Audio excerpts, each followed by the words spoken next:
জল ট্যাঙ্কে কর্মী নিয়োগ চলছে। ইতিমধ্যে আপনারা জানেন জল ট্যাঙ্কে কর্মী নিয়োগের আবেদন করা হচ্ছে। এটা অনলাইন থেকে আবেদন করা হচ্ছে। তো এখনও পর্যন্ত যারা জল ট্যাঙ্কের জন্য আবেদন করেননি, তো এই ভিডিওটি সম্পূর্ণভাবে দেখে আবেদনটা করে দিন। আমাদের এই চ্যানেল থেকে অনলাইনের সব রকমের তথ্য সবার আগে দিয়ে থাকি। চ্যানেলটিকে সাবস্ক্রাইব করে পাশে থাকবেন যাতে নতুন নতুন তথ্য সবার আগে আপনার কাছে পৌঁছে যায়। জল ট্যাঙ্কে কর্মী নিয়োগ সেটা অনলাইন থেকেই করতে হয়। তো এখানে আবেদন করার জন্য আপনার যোগ্যতা যদি মাধ্যমিক পাস হয় তাহলে আবেদন করা হবে, যদি তার নিচে হয় তাহলে আবেদন করা যাবে। তো আবেদন করার জন্য প্রথমে এই অফিসিয়াল ওয়েবসাইটে আসতে হবে। তো এই ওয়েবসাইটে আসার জন্য আপনার মোবাইল কিংবা কম্পিউটার থেকে যে কোনো একটি ব্রাউজার ওপেন করবেন। সার্চ অপশানে এসে লিখবেন JJM রেজিস্ট্রেশন, এটা লিখে সার্চ করে দেবেন। প্রথমে যে লেখাটি দেখতে পাচ্ছেন ইন্ডিভিজুয়াল অর্গানাইজেশন সেলফ রেজিস্ট্রেশন, তো এই লেখাটিতে আপনি ক্লিক করে দেবেন। এবার ফর্মটি ওপেন হয়ে গিয়েছে। তো এখানে যে ফর্মটি দেখতে পাচ্ছেন এই ফর্মটি সম্পূর্ণভাবে একটি একটি করে ফিল আপ করে দিতে হবে। তো প্রথমে চাইছে নেম, তো এখানে আপনার যেটা নাম সঠিকভাবে যেটা আধার কার্ডে আছে সে নামটি এই ঘরে বসিয়ে দেবেন। এবার এখানে পাসপোর্ট সাইজের একটি ফটো আপলোড করতে হবে, যেটা 3 সেমি 4 সেমি হয়। তো এখানে আপনার ফটোটা সিলেক্ট করার পর আপলোড ক্লিক করে দেবেন। এবার এখানে মেল ফিমেল যেটা হবে তো এখানে সিলেক্ট করে দেবেন। এরপরে এডুকেশান, আপনার শিক্ষাগত যোগ্যতা কত দূর সেটা এখানে বসিয়ে দেবেন। যদি আপনি গ্র্যাজুয়েশন হন তাহলে গ্র্যাজুয়েশন সিলেক্ট করে দেবেন। 9 পাস হলে 9 পাস লিখে দেবেন। মাধ্যমিক পাস হলে মাধ্যমিক পাস লিখে দেবেন।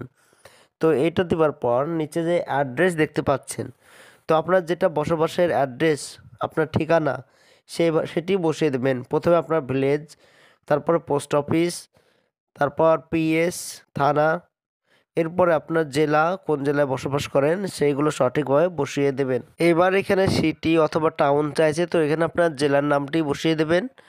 এরপরে এখানে স্টেট চাইছে, আপনি কোন রাজ্যে বসবাস করেন সে রাজ্য সিলেক্ট করে দেবেন। এবার আপনি কোন জেলায় বসবাস করেন সেই জেলাটি সিলেক্ট করে দেবেন। তো এইগুলো দেওয়ার পর নিচে দেখতে পাচ্ছেন কন্ট্যাক্ট ডিটেলসে এখানে আপনার মোবাইল নম্বরটি সঠিকভাবে বসিয়ে দেবেন। যে নম্বরটা আপনি দিলেন সেই নম্বরে একটি OTP যাবে, সেই OTPটি এই ঘরে সঠিকভাবে বসিয়ে দেবেন। এবার এখানে ইমেল আইডি চাইছে, তো আপনার এখানে ইমেল আইডিটি সঠিকভাবে বসিয়ে দেবেন। এরপরে এইখানে এর আগে কোথাও ওয়াটার নিয়ে কোনো জায়গায় কাজ করেছেন কি না, তো সেটা ইয়েস হলে ইয়েস, নো হলে নো করে দেবেন।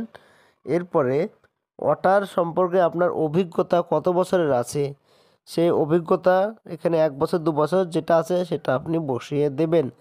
এরপরে এখানে দেখতে পাচ্ছেন ওয়াটার সম্পর্কে কোনটা নিয়ে আপনি এক্সপার্ট আছেন, তো সেইটা এইখানে সিলেক্ট করতে হবে। তো এখানে কয়টি সিলেক্ট করে দেবেন, ওয়াটার কোয়ালিটি, তারপর ওয়াটার ড্রিঙ্কিং ওয়াটার, এইখানে সিলেক্ট করে দেবেন এইখানে। এবার কোন জেলাতে আপনি কাজ করতে চান, তো এখানে প্রথমে স্টেট সিলেক্ট করতে বলছে। তো আপনি যে রাজ্যে এই ওয়াটারে নিয়োগ হতে চান, জল ট্যাঙ্কে নিয়োগ হতে চান সেটি সিলেক্ট করে দেবেন। এরপরে এখানে ডিস্ট্রিক্ট সিলেক্ট করে দেবেন। এরপরে নিচের দিকে এসে ওয়াটার সম্পর্কে 100 ওয়ার্ডের ভিতরে একটা শব্দ লিখতে হবে, রচনা।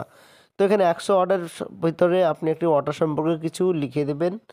এরপরে নিচের দিকে এসে এখানে আপনার CV আপলোড করতে হবে। CVটা হচ্ছে যেটা আপনার বায়োডাটা, যেটা 1 পেজে আপনার সমস্ত ডিটেলস থাকবে। তো CV এখানে আপলোড করে দেবেন। এরপরে এখানে আপনার আধার কার্ডটি সঠিকভাবে আপলোড করে দেবেন। এরপরে এখানে যে ক্যাপচার কোডটি দেখতে পাচ্ছেন এই ক্যাপচার কোডটি এই ঘরে সঠিকভাবে বসিয়ে দেওয়ার পর এখানে যে সাবমিট অপশান দেখতে পাচ্ছেন সাবমিট করে দেবেন।